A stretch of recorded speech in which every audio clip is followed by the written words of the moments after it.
Hello everyone, welcome back to our new video. তো আজকে আমরা চলে আসছি শুট করার জন্য, আমাদের আপুর শাড়ির শুট, প্রমোশনের শুট, কিছু শুট করার জন্য চলে আসছি। আর চলে আসছি হচ্ছে আমার ছোটবেলার জন্মস্থানে, মানে ছোটবেলার জন্মস্থান, যাই হোক ভুল বলছি। মানে ছোটবেলা থেকে যে এখানে বড় হয়েছি, যে জায়গাতে বড় হয়েছি সেই জায়গাতে, যে পুকুরে গোসল করছি সেই পুকুরের পাশেই এখন আমরা আছি, শুট করতেছি। আর এই জায়গাটা, হ্যাঁ যাবে, পানি তো পরিষ্কার, চাইলেই করতে পারবা, কিন্তু তুমি পারবা করতে হবে না তো করতাম।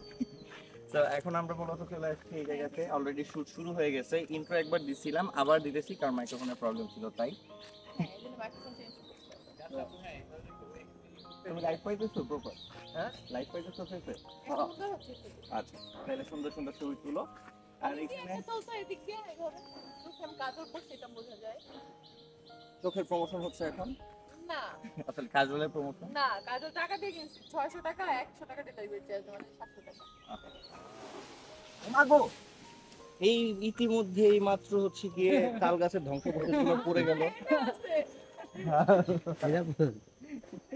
যাক, ওইটা হচ্ছে গিয়ে রশি দিয়ে টান দিয়ে পারবে। ও ভয় পাওয়ার কিছু নাই। তো এখন আমরা এখানে শুট কমপ্লিট করে আরো 2-3টা ড্রেস আছে যেগুলো শুট কমপ্লিট করতে হবে। তো এখন শাড়ি শুটটাকে কমপ্লিট করার পরবর্তীতে, ময়লা তো এখানে শুটটা কমপ্লিট করার পরবর্তীতে আবার ড্রেস চেঞ্জ করে তার পরবর্তীতে হচ্ছে ধর আমাকে একটু দাঁড়াই কিছু ড্রেস চেঞ্জ করে হচ্ছে গিয়ে তারপর আবার শুট করা হবে। যে কারণে আমার সাথে আছে এখন আশিক, যার বাসায় যায় নিয়ে হচ্ছে গিয়ে ড্রেস চেঞ্জ করবে। আমার ছোটবেলার ফ্রেন্ড আম নিছিল যে আর বসে থেকে। হ্যাঁ, যার বাসা থেকে আম নিয়ে যাওয়া হয়েছে, দেখছিস তার বাবু জানে। কাঁচা আম খুঁজে পাইছিলাম ওর বাসায়। দেখছো জিহাদ কি সুন্দর করে নিয়ে স্মাইল বলে, স্মাইল এরকম ভাবে। আর ভাগনা আরিফ আসার কথা, যারা তোমরা চিনো হচ্ছে গিয়ে থ্রি পিস বিক্রেতা হিসেবে। তুমি কোনো কথা বলতেছো না? লুকটা উপরে রাখি আপু, হাসতে হচ্ছে। লুকটা উপরে রাখি, এই পাশে হ্যাঁ। তো এত সুন্দর করে শুট করতেছে, এইরকম শুট তোমরা যদি আরো দেখতে চাও তাহলে আমাদেরকে জানাবা। এরকম আউটডোর কেমন লাগে, আউটডোরের মধ্যে শুট দেখতে তোমাদের অবশ্যই জানাবা। আর তোমরা তোমাদের পেজের জন্য শুট করাতে চাইলে অবশ্যই আমাদের হচ্ছে ফেসবুক পেজে, ইউটিউবে সব জায়গাতে নাম্বার দেওয়া আছে আমাদের নম্বরে প্রমোশনে। হোয়াটসঅ্যাপ করবা। সেই জায়গাতে হোয়াটসঅ্যাপে মেসেজ দিতে হবে, অনলি টেক্সট মেসেজ। কল দিলে কেউ ধরবে না, ওইটা শুধু অ্যাডমিনদের কাছে থাকে, অ্যাডমিনরা চেক আউট করে। তো এখন মূলত হচ্ছে, আর যেটা বলার ছিল সেটা, এই শুট গুলো তোমাদের কেমন লাগে। আর সবচেয়ে বড় কথা, যারা এখনো সাবস্ক্রাইব করো নাই, নতুন যারা আছে সাবস্ক্রাইব করে নাও। আর এরকম শুট দেখতে চাইলে অবশ্যই কমেন্ট করে জানাও। আর ফটোগ্রাফার লাগলে অবশ্যই ওয়েডিং গেজে নক করবা, তাহলে জিয়ারকে পেয়ে যাবে। আচ্ছা রেডি জি। চলে আসছে রাত আমি আর এদিকে রাজ, স্বামী, আর কেউ আসে নাই না। তুই মনতাহারে রেখে চলে আইছস শুধু। আর পরে আমি কইছিলাম মনতাহারে নিয়ে আসতে, কেন আনস না? তোরে ফোনেই কইছি আমি, বেদব ছেড়া। আমি একাই আছি। একাই 100 তো এখন শুটটা মানে কন্টিনিউ করি। এরপরে ড্রেস চেঞ্জ করে, মানে শাড়ি চেঞ্জ করে ড্রেস থেকে শুট করতে হবে। আর বাইকে কি আসবে? আসতেছে।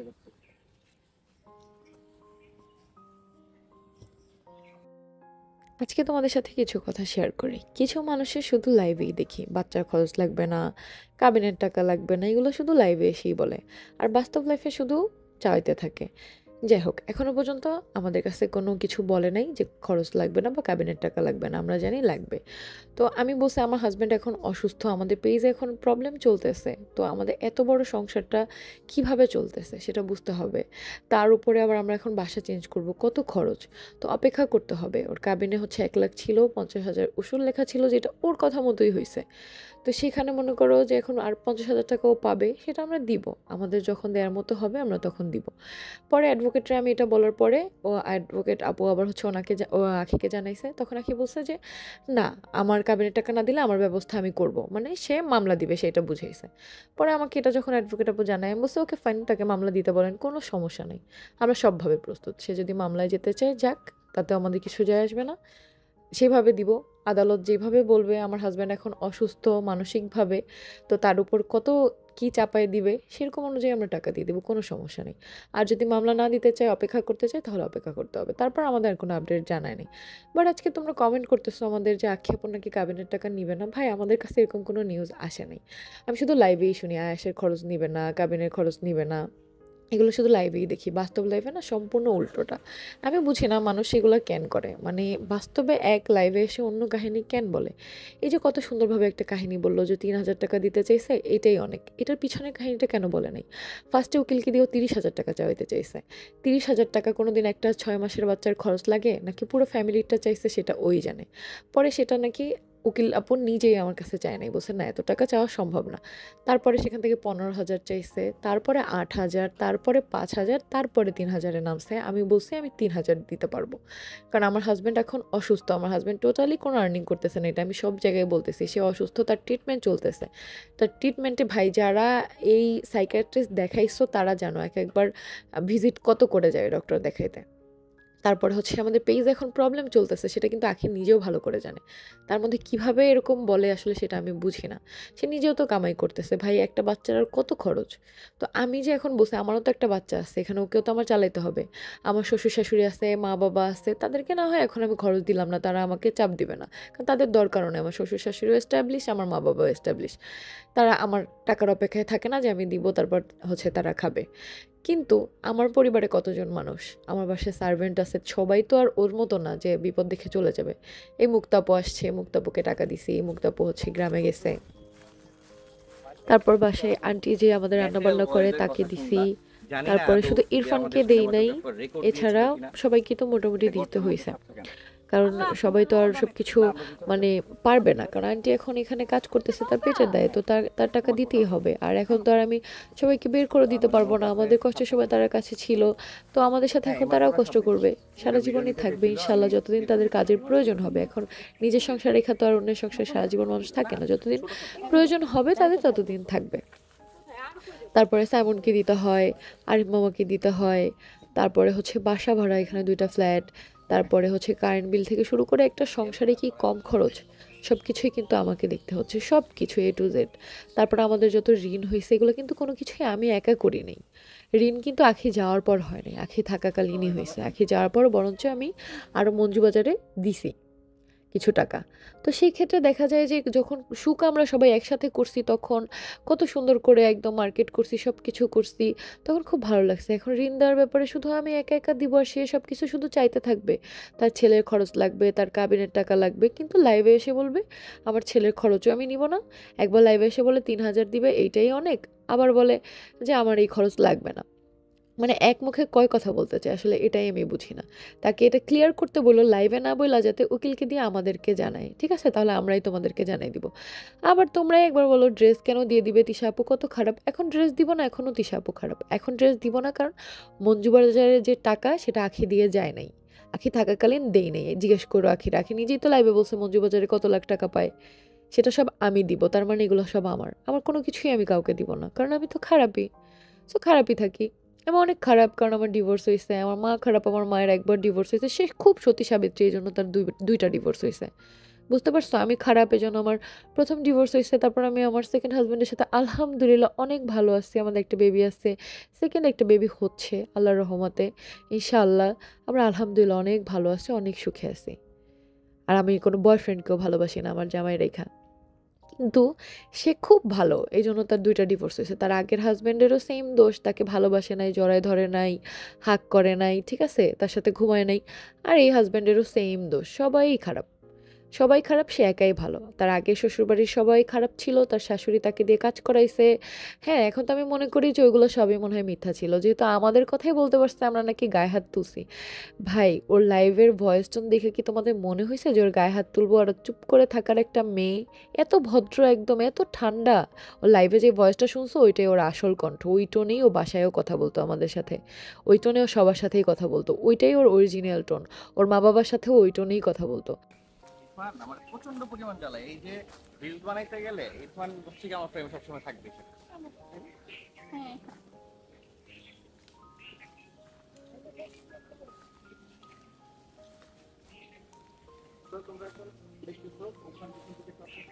তোমরা এখন দেখতেছো ইরফান পিছন থেকে শট নিচ্ছে।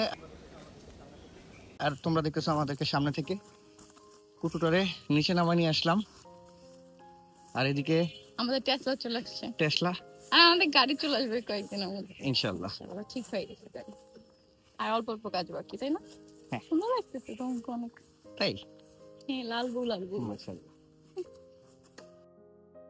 যাই হোক, অনেকেই কালকে আমাকে কমেন্ট করছো যে আপু থ্যাংক ইউ তোমাকে সব কিছু ক্লিয়ার করার জন্য, তুমি কেন চুপ ছিলা। আসলে একটা ব্যাপার কি, আমি চাই নাই আমার আব্বু আমার ডিভোর্সের ব্যাপারটা সামনে আসুক, যেটা যতজন জানে আমার পার্সোনাল লাইফে সবাই জানে। তো আমি চাই নাই আমার আম্মুকে নিয়ে কেউ প্রশ্ন তুলুক যে আম্মুর কেন ডিভোর্স হয়েছে, আব্বুর কেন ডিভোর্স হয়েছে, তাদের কার দোষ সেটা ইভেন আমার দেখারও কোনো দরকার নেই, এটা তাদের ব্যাপার। সো এই একটা জায়গায় আখি ভাবছিল কি আমি কোনো দিন আমি এই কথাটা বলতে পারবো না, যে ও জানতো যে এটা আমি বলতে চাই না যে আমার বাবা মায়ের ডিভোর্স হয়েছে, এই জন্যই ওই এতগুলো মিথ্যা বলতে পারছে যে তিশা তো কোনো দিন ও নিজের বাবাকেও দেখাবে না, ওর যে স্টেপ ফাদার তাকেও দেখাবে না। আহারে সোনা, এখন কেমন হইলো, দেখাই দিলাম তো, এখন কেমন লাগছে। আমার নিজের বাবাকেও দেখতে চাও, বলো তাহলে তাকেও আয়না দেখাই দিই, আমার কোনো সমস্যা নেই, ঠিক আছে।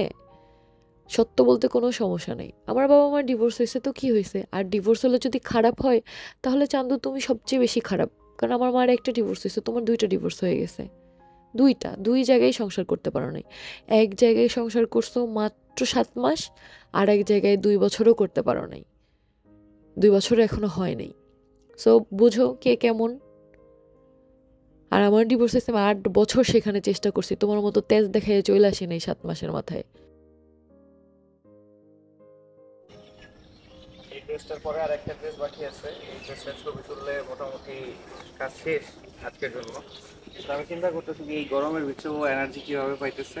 আর সবচেয়ে বড় ভুল হয়েছে আমরা ফ্যানটা নিয়ে আসি নাই, সেইটা ফ্যানটা আনলে অন্তত পক্ষে একটু বাতাস খেতে পারতো।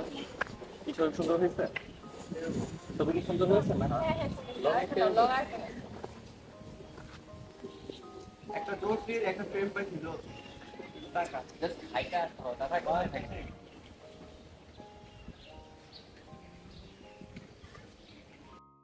এখন থেকে আমি আর কাউকে কোনো ছাড় দিব না।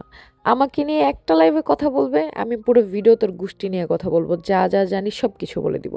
ওর বাবা, ওর খালু, ওর ফুপু, ওর ফুপাতো বোনেদের কাহিনী তো এখনো বলাই শুরু করি নাই, যা যা জানি সব কিছু বলবো, কার কার কি হয়েছে, ওর খালা সবার সব কিছুই জানি। বললাম না 2 বছর একসাথে থাকছি, তো কম তো আর আমিও জানি না। সো আমাকে নিয়ে কথা বললে না এরপর আর ভালো হবে না। আমাকে নিয়ে যত কথা বলবে, আমি এত বলছি যে কোনো লাইভে যাতে আমাকে নিয়ে কথা না বলে, ওর কোনো লজ্জা নেই। ও তারপর প্রতি লাইভে আমাকে নিয়ে যারা কমেন্ট করে সেইগুলাই খোঁচাই খোঁচাই পড়ে, মানে তিশা নামটা না নিলে তার হয়ই না, এত বড় নির্লজ্জ। আবার বলে আমার কোনো ড্রেস আমাকে দিবে না, ওই বাসায় সব কিছু আমার অধিকার। ভাই, যেখানে জামাইয়ের উপরেই অধিকার নেই সেখানে অন্য কিছুর উপরে অধিকার খাটাইতে লজ্জা লাগে না? যেখানে আমাদের কেনা ড্রেস সেইগুলোই নির্লজ্জের মতো চাই। আর আমি তো আমার প্রিভিয়াস লাইফে আমার মা বাবার দেয়া লাখ লাখ লাখ টাকার জিনিস রেখে আসলাম, যেটা ওই গ্রামের সবাই জানে যে আমি একটা ড্রেসও আনি নাই, কিচ্ছু আনি নাই। আমার শাড়ি, আমার আম্মুর দেয়া ফার্নিচার সব কিছু, ওই ওই আমার জায়গায় ও থাকলে কি করতো? আমার তো মনে হয় 14 গোষ্ঠীতে মামলা দিয়ে এরপর সব কিছু আনতো। আসলে মানুষের কখনোই না উপরে থেকে দেখে কোনো কিছু বোঝা যায় না। ভুল আমারই ছিল। প্রত্যেকটা ভিডিওতে কত সুন্দর ভালো সাজায় রাখছি, কোনোদিন বলি নাই যে আজকেও বাসা থেকে চলে গেছে। আমি তখন প্রত্যেকটা কাহিনী বলতাম, তাহলে আর আজকে আমার মুখ খোলা লাগতো না। আগে থেকেই সবাই সব কিছু জানতো। যেদিন হচ্ছে আয়েশকে রেখে বাইরে রাত কাটাইছে, আরেকদিন আয়েশকে রেখে বাইরে দিন কাটাইছে, এগুলো সব আমি বলে দিতাম সেদিনেরটা সেদিন, তাহলে তোমরা বুঝতা। বারবারই কথায় কথায় বলতো যে ছেলে আমার লাগবে না, ছেলে আমার লাগবে না। যেই ছেলে নিয়ে যাওয়ার পরে একটা সিম্প্যাথি পাইছে যে আহারে সন্তান নিয়ে চলে আসছে, এখন আর সন্তান দেওয়ার কোনো দরকার নেই, সমস্যা নেই, রাখো সন্তান। তাহলে লাইভে যে কথাগুলো বলো রিয়েল লাইফে ওইগুলাই উকিলকে দিয়ে বলে, উকিলকে দিয়ে অন্য কথা বলো কেন? লাইভে এসে বলো খরচ লাগবে না, উকিলকে দিয়ে বলো যে বিকাশ নাম্বার পাঠাই দিছো অলরেডি, খরচ লাগবে না, তাহলে আবার মানুষ বিকাশ নাম্বার দেয় কেন? আবার বলছো লাইভে এসে বলছো কাবিনের টাকা লাগবে না, আবার উকিলকে দিয়ে বলেছো যে আমার কাবিনের টাকা না দিলে ব্যবস্থা আমি নিব। এখন চলে আসলাম থার্ড ড্রেস, জীবন বেড়ে সেকেন্ড যাচ্ছে। ড্রেস, ফার্স্টটা তো শাড়ি ছিল। গতকাল জিয়াদ ভাই জলদি করেন, আপনার খুব টায়ার্ড লাগতেছে অনেক। যাই হোক, আরেকটা নোংরা কাজ কি করে জানো? আমি যাদের সাথে প্রমোশনের কাজ করি তাদেরকে ফেক আইডি দিয়ে সুন্দর মতো জায়গায় গালি দেয়, ওর বংশের পরিচয় দিয়ে আসে। কেন ভাই, তাতে কি মনে করো আমার রিজিক কেড়ে নিতে পারবি? কোনোদিনও পারবি না। আমার রিজিকে যতটুকু আছে, আমার কপালে যতটুকু সুখ আছে ততটুকু আমি এমনিই পারবো। আর ফেক আইডিগুলো না মানুষ বুঝে যায় যে এগুলো ফেক, সো এগুলো করে কোনো লাভ হবে না। আমার রিজিকে বিন্দু পরিমাণ আঁচ আনতে পারবি না। তাই হচ্ছে ড্রেসে শুট করা হচ্ছে। তোমরা যারা প্রমোশন করাইতে চাও তারা অবশ্যই অবশ্যই অবশ্যই ক্যাপশনে দেওয়া নাম্বার, বায়োতে নাম্বার দেওয়া আছে, আমার ক্যাপশনে না থাকলেও বায়োতে নাম্বার দেওয়া আছে, সেই নাম্বারে কন্ট্যাক্ট করে তোমাদের প্রোডাক্ট প্রমোশন করাইতে পারো। ড্রেস হোক, যে কোনো কিছুই হোক না কেন, অবশ্যই যে কোনো ব্যাটিং সাইট ছাড়া, ঠিক আছে? আমি কোনো জুয়ার সাইট প্রমোট করি না, হালাল সব কিছু প্রমোট করি।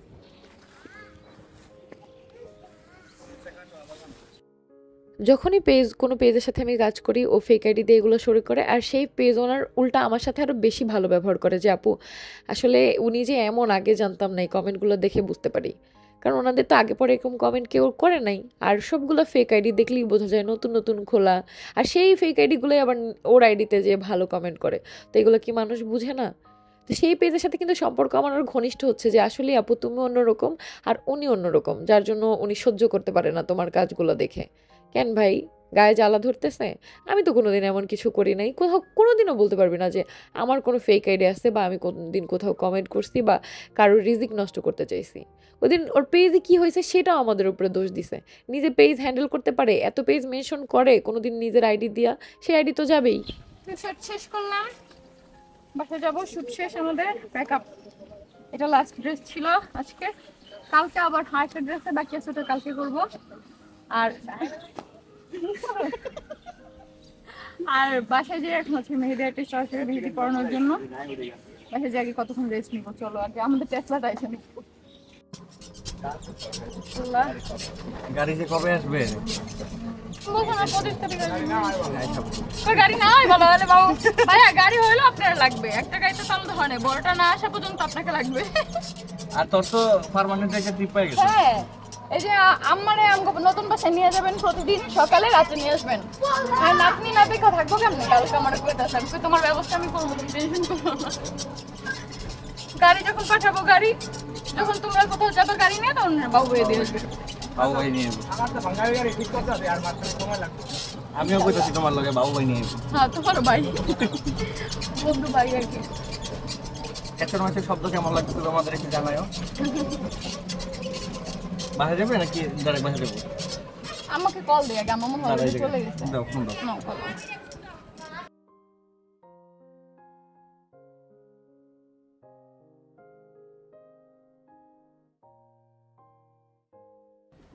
সো বাসায় চলে আসার জন্য লিফটে উঠে গেলাম। কি হয়েছে? রেস্ট নিতে পারবো না, মেহেদি আর্টিস্ট চলে আসছে। একটু রেস্ট নিয়ে নিবো আগে, আগে তোমার রেস্ট তারপরে মেয়েদের। যে আর্টিস্ট আসছে তাকে বলবো জার্নি করছেন আপনি রেস্ট দূর থেকে আসছে না, এটা ভালো আইডিয়া। রিক্সায় আছে এখন। আগে যাই নিয়ে রেস্ট নিবা, তার পরবর্তীতে মেহেদি করবা। আসার পরে একটু রেস্ট নিছি। আমি আম ভর্তা খেতে খেতেই হচ্ছে চলে আসছে, যেহেতু করতেছি। পরে পরে তোমাদের দেখাবো কেমন হয়। এদিকে আমার কেয়ারিং ভাই বোন আমাকে খাওয়া দিচ্ছে, তরকারি দিয়ে গেছে ভাই না আরে ফেরবো, মাছ রান্না করতে তাই। হাই, এটা কি খাইলেন?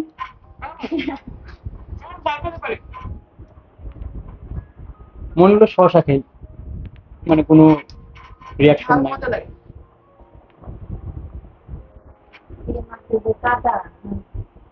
কাটা বাচ্চা বাচ্চা দিতেছে অনেক কষ্ট করে।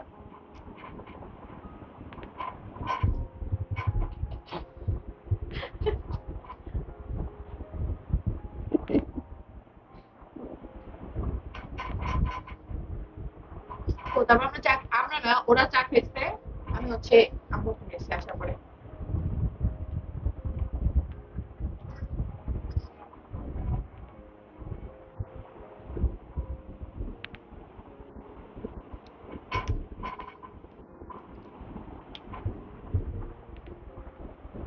পানি পানি শেষ। ঝাল লাগে কিন্তু মজা লাগে। আরেকটু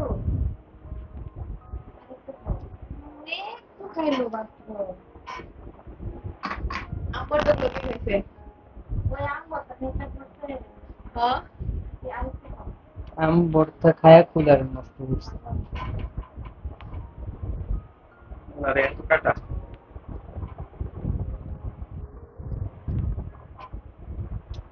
বলতে খাওয়া মজা। হ্যাঁ মরিচ শেষ একটা ওরে যে বড় মরিচ দিছি অনেক বড় মরিচ দিছি ওটা খাই ব্রেডের পরে না এই ব্রেডের গুলো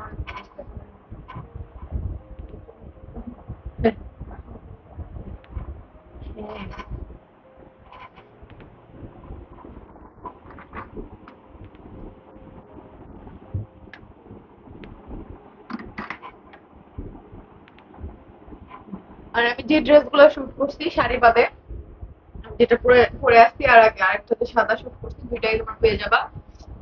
যে পেজের লিংক হচ্ছে সাকওয়ান্স কালেকশন, লিংক হচ্ছে ইসে দেওয়া থাকবে ডেসক্রিপশন বক্সে। তোমরা চাইলে ওর থেকে হচ্ছে নিতে পারো, শুধু শুধু কর্ড সেটের কালেকশন আছে। আরেকটু তাহলে মাছটা খেয়ে না আর কিছু করবো না, খেলা মাছটা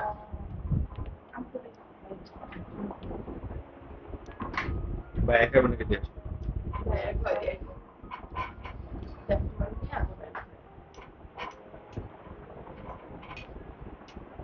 টানা! দেখো কত সুন্দর মেহেদি দেওয়া হয়ে গেছে। ওর কাজ অনেক সুন্দর, ফিনিশিং মানে পুরাই প্রফেশনাল। কারণ ও অনেক আস্তে আস্তে মেহেদি দেয়, বাট সুন্দরও হয় অনেক বেশি। আমি ফার্স্টে ওকে বলছিলাম যে তুমি অনেক আস্তে দাও, বাট পরে আমি আউটপুট দেখে অনেক খুশি যে আসলে আস্তে হলেও এত সুন্দর হয়েছে। আসলে খুব সুন্দর হয়েছে, তোমরাই দেখো ফিনিশিংটা অনেক সুন্দর হয়েছে। তো ওর পেজটা হচ্ছে, আমি তো আমাদের ফেসবুকে গেলে দেখতে পারবো, আমি মেনশন করে দিছি। আর আর এক হাতে আমি পড়বো না, কারণ আর আমি বসে থাকতে পারবো না। আর ও অনেক দূরে যাবে, সেই ওদের বাসা ফ্যান্টাসি কিংডমের ওইখানে। তো এই জন্য হচ্ছে যেহেতু 7টা বেজে গেছে, একা একা যাবে, যেহেতু একা আসছে একটা মেয়ে মানুষ, তো আগে বাগেই যাক। আমাদের গাড়ি ঠিক থাকলে তো ওকে রেখে দিতাম, গাড়িতে ওরে দিয়ে আসতো, বা আমি সাথে যাইতাম। এরকম অনেক হয়েছে, কত মেহেদি আর্টিস্ট এরকম বাসায় দিয়ে আসছি। এই যে মো আরিফের বিয়ে দিছি তখন, আমার ভাইয়ের বিয়ের সময় আমরা আগে দিয়ে আসছি, বাট এখন তো গাড়ি নষ্ট গ্যারেজে, এই জন্য হচ্ছে পারবো না, এই জন্য আগে বাগেই যাক। নেক্সট আমরা হচ্ছে 2 হাতেই পরবো। আমি ভাবছি বেবি শাওয়ারের সময় ওর হাত থেকে মেহেদি পরবো ইনশাল্লাহ, যদি সব কিছু ঠিক থাকে। আমার অনেক পছন্দ হয়েছে, অনেক। ও আজ কি বেবি আঁকতে চাইছিল আমার হাতে, এই হাতে, বাট সময় নাই। হ্যাঁ, পরের বারে তোমরা দেখতে পারবা ইনশাল্লাহ। সবাই দোয়া করো আমার জন্য, আর ওর পাশে থেকো সবাই। তো এখন হচ্ছে আমরা এটার কিছু রিলস বানাবো, কিছু পিকচার তুলবো ওর জন্য। তো তারপর আবার তোমাদের সাথে দেখা হবে। দিল চোর হুয়া, তারপরে কি কি তেরি ওর হুয়া, না কি জানো গানটা, कैसे चले जब हवा इश्क हुआ है हुआ। লিরিক্স গুলো পারি না, দেখছো? ব্যথা পাই তো আমি। এখন ব্লগের শট কখন নিবা বলো? हलचल हुई ফাজিল বেয়াদব। না, আমি সাদিয়ার মেসেজ পড়তেছি, আমি শুধু ভাবলাম। তুমি ব্যথা পাও, তুমি মেসেজ এক পড়ে মিনিট, দাও, এক মিনিট। আগে সবার সাথে কথা বলো। হ্যাঁ সাদিয়া, দেখবে যেহেতু একটা শাড়ি পরে থাকিস, ঠিক আছে, তাহলে সুন্দর লাগবে। আল্লাহ, আমার তোমার কিন্তু আমি দেখা নেবো, ঠিক আছে, তুমি এত বেশি বুঝো। শোনো, আমার একটা নদী ছিল, জানতো না কেউ। তোমার একটা ডিম পড়া হাঁস ছিল, তুমি সেটা জানো? এটার জন্যই তো গাচ্ছি গানটা। সেই ডিমেতে হাঁস পারতো, খাইলো না তো ডিম কেউ। পড়া হাঁস আর মানে ডিম পাড়া হাঁস না তো, নিজের মুখে খালি নিজের আরে বড়াই। ওটা ছিল হাঁস পাড়া ডিম। হাঁসের ডিম ছিল না, কুল ছিল না, ছিল শুধু ঢেউ। আমার একটা হাঁস ছিল, জানতো না তো কেউ। সেই হাঁসেরও ডিম হাঁসস ছিল, কে? হ্যাঁ, যা সত্য তাই তো কইছি। জানতো না তো কেউ।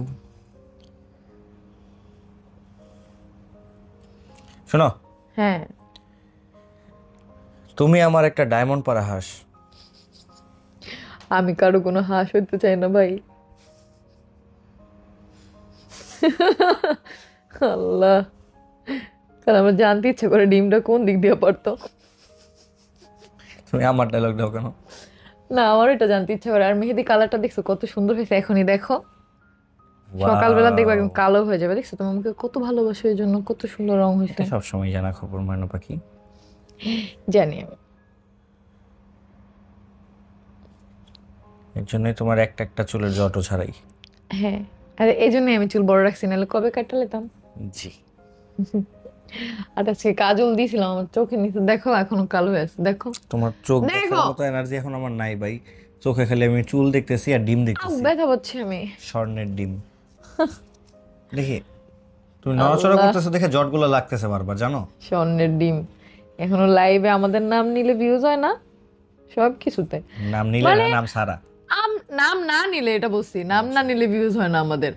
আমাদেরও তো মানুষ কমেন্ট করে, আমরা একটা কমেন্ট পড়ি, আরো বাচ্চা বাচ্চা এই কমেন্টই পড়ে যেখানে আমার নাম লেখা আছে, মানে তিশা যেখানে আছে, চিনছে তো তিশারে দিয়েই সবাই।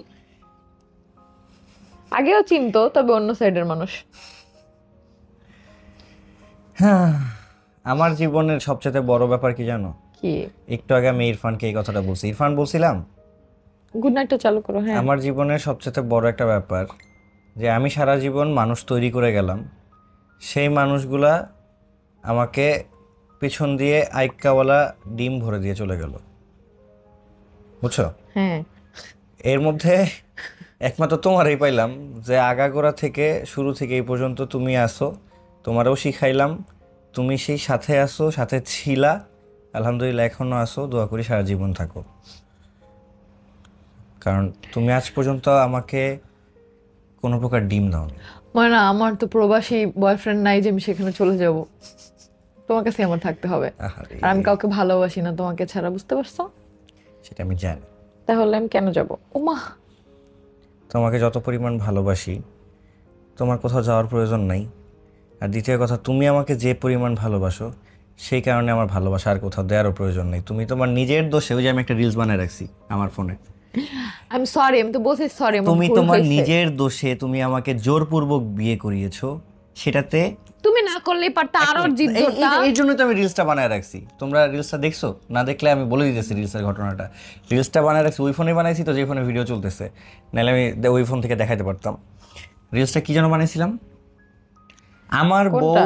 আমার বউ আমাকে বিয়ে করাইছে, এটাও স্বীকার করছে যে ওর সবচেয়ে বড় ভুল এটা। হ্যাঁ, আর অবশ্যই। আমি বলদের মতো লাভ পারতে পারতে বিয়েটা করে ফেলছি, তাহলে এটা কি আমার ভুল না কি? এটা আসলে কমেন্ট করে তোমরা জানাও। এটাই হচ্ছে আমি রিলস বানাইছি একটা, সেই রিলসটা আপলোড আছে সৈয়দ আব্দুল আহাদের ফেসবুক প্রোফাইলে আর আহাদ ভাইয়ের ফেসবুক পেজে, আর তার সাথে টিয়াতে, সৈয়দ ফ্যামিলিতে, সব জায়গায় যতগুলো আমার পেজ আছে সব জায়গাতে আপলোড আছে।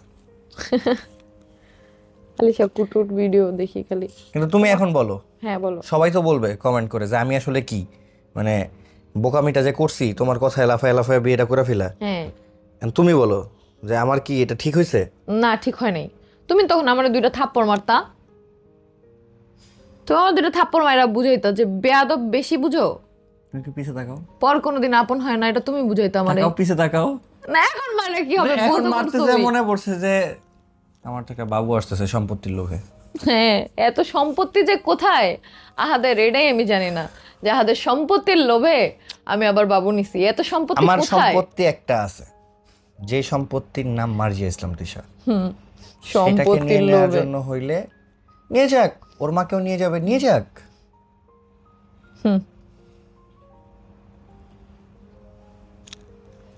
ভাই আমাকেও মন চায় যে আমরা একটু বাচ্চা কাচ্চা রাখা ঘুরি। হ্যাঁ, মাত্র আমরা ট্যুর দেওয়া শুরু করছি, কক্সবাজার গেছি, এরপর আমরা সিলেট যাব, আমাদের নেক্সট ট্যুর প্ল্যান ছিল, বাট ওই যে আল্লাহ সব থেকে বেটার প্ল্যান করে, আল্লাহ দিছে আলহামদুলিল্লাহ, এখন কিছু বলবো না। কিন্তু আমাদের অনেক প্ল্যান ছিল, আমরা এখন ঘুরবো। মাত্র ভাই আমি সুস্থ হয়েছি, আমার আগের মেক্সিগুলো এখনো একটা দাগও পড়ে নাই, ওগুলো এখনো নতুনের মতো। তুমি নইরো না, তুমি ভুলেও বিশ্বাস এখন করো। নইরো না। এই যে নড়লা, আবার জ্বরটা পড়লো। আমার এত কষ্ট লাগে মাঝে মাঝে, কিন্তু তারপরে বলে আল্লাহ যেহেতু দিছে ভালোর জন্যই দিছে, আল্লাহ যা করে ভালোর জন্য করে। আর সব থেকে বড় কথা হচ্ছে আমার বাপের সম্পত্তি কোনোদিন আমি আনতে যাই নাই। আমার দাদু বাড়ি সেই ছোটবেলায় গেছি, বড় হওয়ার পর এই পর্যন্ত কোনোদিন যাই নাই, আমি কোনোদিন চাইও না। আমার বাপ চাচা আমি সবাইরে বলে দিছি আমার কোনো সম্পত্তি লাগবে না, আর আমার জামাইয়ের কোনো সম্পত্তি নাই, আমার জামাই সম্পত্তি পাওয়ার জন্য আমি বাচ্চা নিব না। কিন্তু আমার ওদের একটা মতো প্রশ্ন তো আছে। সবাই। তোমার মানে বাবা মার সাথে সন্তানের চেহারার মিল না থাকলে কি হয়? কে জানে, সে তার সন্তান হয় না। আমি এগুলো জানি না ভাই। যে বলছে তার তো 3 ভাই বোনের একজনেরও মিল নেই কারোর সাথে, একটা ছোট একটা বড়। যাই হোক, এগুলো নিয়ে কোনো কথা বলতে চাই না আমি, আমরা বললেই সমস্যা হবে, বুঝো নাই? নদীর জল ছিল, সরি, হাঁসের ডিম ছিল না। আর সব থেকে বড় কথা কিন্তু এই ফোনটা নাকি আমরা সেল করে দিছি 2000 টাকা। শোনো শোনো আল্লাহ, শোনো, বলো। হাঁসের ডিম ছিল না, পেট ছিল না, ছিল শুধু ঢেউ আমার একটা টিডিং টিডিং। আল্লাহ, দেখছো কতগুলো ছাড়াই ফেলছি।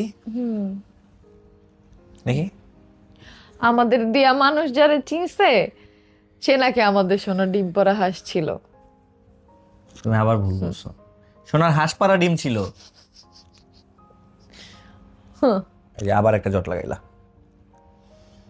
আর যারা মনে করে ভাই ছেলে বাচ্চা হলে জীবনে অনেক কিছু উদ্ধার করে ফেলে, আল্লাহ যারা পছন্দ করে তারাই কন্যা সন্তান দেয়। আমাদের যদি আবার 10টা বাচ্চাও হয়, 10টাই মেয়ে বাচ্চা হয়, আলহামদুলিল্লাহ আমরা খুশি হব। আমাদের কোনো প্রকার কোনো সমস্যা নেই। ছেলে বাচ্চা ধুয়ে ধুয়ে পানি খাওয়া যায় না, বুঝতে পারছো? মেয়ে এবার আমি আগে থেকে বলে রাখলাম, ছেলে হবে। চুপ করো, আমি মেয়ে চাই। ছেলে হবে। তুমি এগুলো বলবা না। তুমি আগের আলিশার সময় মেয়ে বলছো, মেয়ে হয়েছে, এবারও মেয়ে বলো, মেয়ে বলো, বলো মেয়ে ছেলে হবে হবে। না।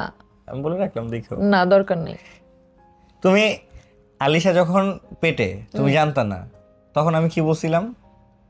তুমি বুঝো না, আমি না আগে বলছো আমার- যে মেয়ে হবে, শুরু না, থেকে মেয়ে বলছো। হবে না যখন তুমি জানো না যে মানে না, যখন আমি জানি না যে pregnant, প্রেগনেন্ট, তখন তখন বলছে তুমি- যে বল আমি বের হইছি বাইরে, বল তোমার বাচ্চাটারে নিয়ে কোথায় কোথায় ঘুরে আসলা, অথচ কিছুই না, হুদাই। কিন্তু পরে টেস্ট করে দেখি আসলে আমি প্রেগনেন্ট। আর এবার আর দাঁড়া আমি বলি, সেম যখন মেয়ে আমরা টেস্ট করার আগেই হচ্ছে, আলট্রা করার আগেই ও বলছে মেয়ে হবে, আমাদের মেয়ে হবে, দেখো মেয়ে হবে।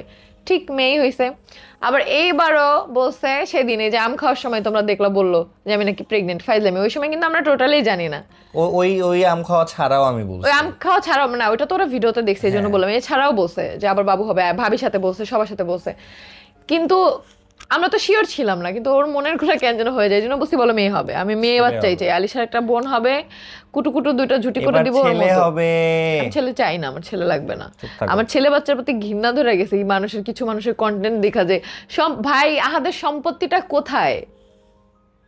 ওই আহাদের বাপের ওই বাড়িতে, ওইখানে যাইয়া ওই আখি আর হচ্ছে দীপা মিল্লা 2 সন্তান নিয়ে ভাগ করে নিয়ে যাক। ওইটার প্রতি আমাদের বিন্দু পরিমাণ কোনো আফসোস নেই। ওটা তো তখনই আমি বলছিলাম, যখন হচ্ছে দীপা ছিল, তখনই আমি বলছি আমার শ্বশুরকে যে বাবা এটা সম্পূর্ণ আকসার নামে করে দেন। এই সম্পত্তি জায়গা জমি নিয়ে আমার কোনো নিজেরই আজ কিচ্ছু পর্যন্ত নাই, কোনোদিন কারণ আমি জমাই এগুলো নাই। দেখতে দেখতে বড় হয়েছি ভাই। ওই হঠাৎ করে, হ্যাঁ মানে বড়লোক হয়নি, হঠাৎ করে টাকার মুখ দেখিনি। তো এই সম্পত্তি নিয়ে আমাদের কোনো মাথা ব্যথা নেই। যাদের Same ভাবে আছে আমারও ভাই, তারা আমি এগুলো নিয়ে ভাবে। ছোটবেলা থেকে ফকির সম্পত্তি ছিলাম না। নিয়ে সেটাই, শোনো, সম্পত্তি নিয়ে ভাবে দেখি তো চুরি করে নিয়ে আসে। টিকা কার্ডটা আমাদের বাসা থেকে নেওয়া হয়েছে, ভাবছি কি এটা আমরা জানি না। আমরা যখন কক্সবাজার, ও তো টিকা কার্ডটা ভুলে রেখে গেছে। কারণ টিকা কার্ড না পাইলে তো হচ্ছে জন্ম নিবন্ধন কার্ড করতে পারবে না, তাহলে তো সম্পত্তিও পাবে না। আচ্ছা ঠিক আছে, বাপের কিছু থাকলে না সম্পত্তি পাবে, বাপ যদি আগেই সবকিছু আলিশার নামে করে দেয় তখন কি হবে? ইস, কি হবে এই ছেলের? কি পাবে বলো তো সম্পত্তি, আমরা যদি সবকিছু আলিশার স্বর্ণের নামে ডিম। করি? স্বর্ণের ডিম। তো কি করছে, মুক্তাপুরে অনেক রিকোয়েস্ট করছে। মুক্তাপু বলছে যে এই টিকা কার্ডটাই তো দেই। পরে আমার শাশুড়ি মার কাছ থেকে হাতে পায়ে ধরে টিকা কার্ডটা নিছে। ওটা চাইলে আমরা এমনি দিতাম ভাই। কেন, কি বলছে মুক্তাপুর কাছে যে ওর 2 দিন পরই টিকা, ওর টিকা কিন্তু এখনো 3-4 মাস পরে। হ্যাঁ আমরা তো জানি 3-4 মাস পরে এখন ওর টিকা, 9 মাসে বা 10 মাসের সময় এই টিকাটা হয়। আলিশার দিলাম না 9 মাসে, ওই টিকাটা এখন ওর 9 মাসের সময়। সে টিকা কার্ড কেন নিছে? তাহলে জন্ম নিবন্ধন কার্ড করতে পারবে, তাহলে সম্পত্তিগুলো পাবে। ভাই এত লোভ মানুষের কিভাবে থাকে অন্যের সম্পত্তির প্রতি? আগে নিজের বাপেরটা নিয়ে না, তোর বাপের কি কি আছে। এই জন্যই তো আমি বলি ওর 2টা না 3টা ফুপুগুলোরও দেখতেই পারে না। আগেও ভিডিওতে খালি ফুপুদের ধুইতো কেন? ওই যে ফুপুরা ওর বাপের সব কিছু নিতে চায় না, কি করে না, ওর বাপে হচ্ছে ফুপুদের মার্কেট করে দেয়। আর যা খাবার কিনে সব নাকি ওর ফুপুরা হচ্ছে দোতলায় থাকে, ওইখান থেকে ওর ফুপুর বাসায় রাইখা দেয়। যেটাই কিনে ওর বাপ অর্ধেক নাকি ওই ফুপুর বাসায় রাইখা দেয়। এগুলো কেন বলতো? এখন তো বুঝি হিংসাটা তো ওইখান থেকেই আসছে, যে ফুপু খারাপ খালা ভালো। এখান থেকেই প্রত্যেকটা মানুষের মনে হচ্ছে হিংসা ঢুকে, বুঝছো? আসলে এটা হচ্ছে ফ্যামিলিগত সমস্যা, এটা কোনো একলা সমস্যা হইতে পারে না, যেমনি শিখায় অমনি। আমি তো কোনোদিন ভাই আমার বাপের কি আছে না আছে আমি তো কোনোদিন দেখতে যাই নাই, আমি জানিও না।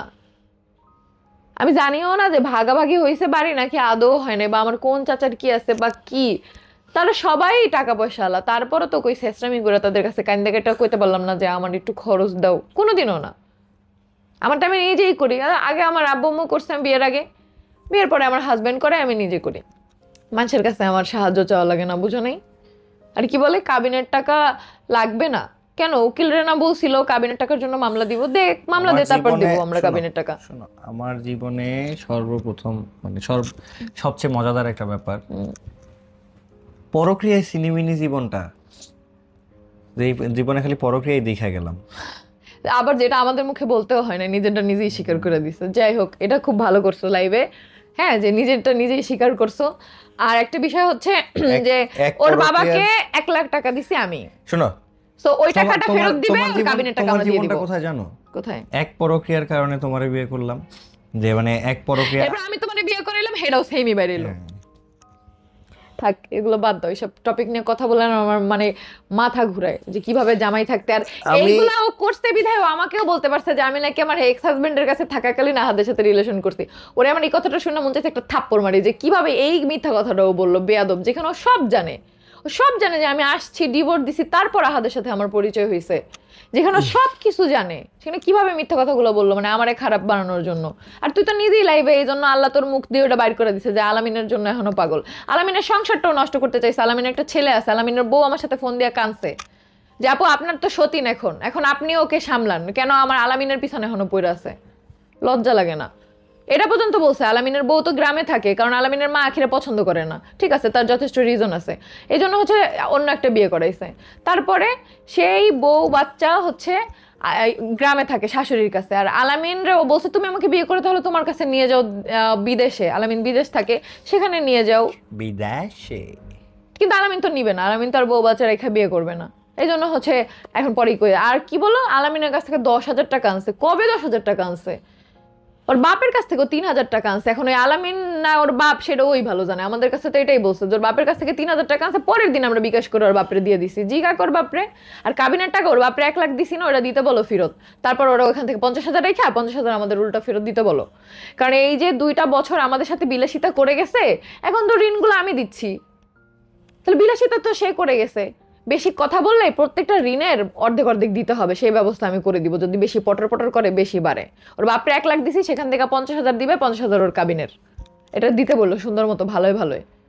যেভাবে আমার হাত থেকে নিছে ওইভাবে যেন আমার হাতে টাকাটা দিয়ে দেয়, এটা আমার ইনকাম। তার মেয়ে এখন নিজে ইনকাম করে, তার মেয়ে ইনকাম করে দিক। দারোয়ানের কাছ থেকে নিছে না কার কাছ থেকে নিছে, এটা আমাদের দেখার বিষয় না। যত সব তামসা। থাক, যাই হোক, আমরা আমি তো বললাম ওই টাকা দিক, কাবিনের টাকা ওখান থেকে কেটে রাখুক, আমার টাকা দিয়ে দিক। আমার অনেক কষ্টের টাকা ভাই, আমি দিন রাত, এখন তো নিজে পরিশ্রম করে, এখন বুঝতেছে না, এখন নিজে পরিশ্রম করতেছে।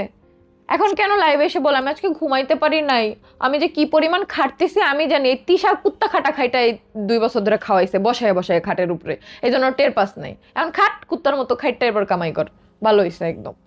আল্লাহ যা করে ভালোর জন্য করে। খুব চাইছিলাম ফিরে আনবো। ওই দিন লাইভে যদি ওই উগ্র হয়ে আমার আম্মুর নামে মিথ্যাগুলা না বলতো, আমার নামে মিথ্যাগুলা না বলতো, ঠিকই দেখতো ওরা, আমি আহাদরে বুঝায় বুঝায় কনভিন্স করে ওরা আমি আনতে পাঠাইতাম। ভালো হয়েছে এই লাইভটা করছে, কারণ আল্লাহ শুনছে যে ও কেমন। আল্লাহ ওর চেহারাটা সামনে খুলে দিচ্ছে। সবাই আমাকে বলছে আপু তুমি চুপ কেন, তুমি ক্লিয়ার করো। এই জন্য এখন থেকে সবকিছু তোমরা জানবা। ও পারলে বলুক আইসা যে আমি মিথ্যা বলছি, কোনোটা প্রমাণ দিক। আমি যে ওর বাবা আর ওর খালুর প্রফেশন নিয়ে বলতেছি, ও বলুক তার আগে কি করতো, ওই আগে মুখ খুলুক আমি বলার আগে। আমি বলছি নেক্সট আমি এটা নিয়ে কথা বলবো, তা আমি না জানলে তো আর আমি আন্দাজে বলতেছি না। এটা নিয়ে ওর খালুর সাথে ওর বাপের সাথে মারামারিও লাগছিল, গ্যাঞ্জামও লাগছিল, তো স্বীকার করুক, ওই বলুক লাইভে এসে ওর খালু আর ওর বাপাকে কি করতো, আমার তোর বলতে হবে না, বুঝো নাই?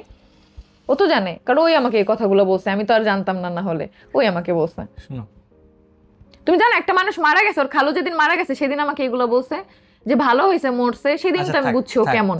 শোনো, আমি তোমার জাস্ট একটা কথা বলি, সবকিছুর একটা কথা কি জানো? হ্যাঁ তাকাও, বলো। আমার একটা হাঁস ছিল, জানতো না তো কেউ। হাঁস, হাঁসের ডিম ছিল না কি ছিল, সেটাগুলো বাদ দিয়ে আমরা হচ্ছে এখন আজকের মতো এখানে বিদায় নিচ্ছি। সবাই সুস্থ থাকো, ভালো থাকো, সুন্দর থাকো। চ্যানেলে নতুন হলে অবশ্যই চ্যানেলটা সাবস্ক্রাইব করে রাখো। আর কে কোথা থেকে দেখতেছো জানানোর কোনো প্রয়োজন নেই, দাঁড়া, আমরা এক জানি। হ্যাঁ আপু, সেটা আমিও জানি। থ্যাংক ইউ আপু। সো আজকের মতো এখানে বিদায় নিচ্ছি। আল্লাহ হাফেজ। আল্লাহ হাফেজ।